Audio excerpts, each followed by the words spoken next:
Hello mga ka-messenger, at sa video na to ituturo ko sa inyo kung paano mag-pin ng isang chat conversation sa messenger para laging nasa taas ang mga importanteng ka-chat. Siyempre, step by step ito.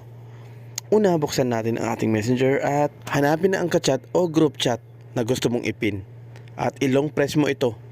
Kapag nakita mo na ang long press, pindutin lang na matagal yung chat.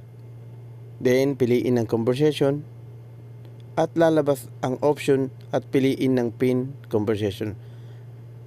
Makikita mo din kaagad na nasa pinakataas ang ito ng chat list mo, gaya nito. At meron din pala tandaan nito na nakapin, gaya ng nakikita nyo.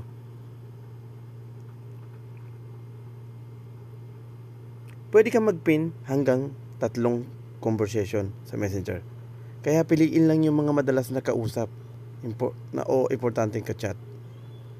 Yun lang, sobrang dali, di ba?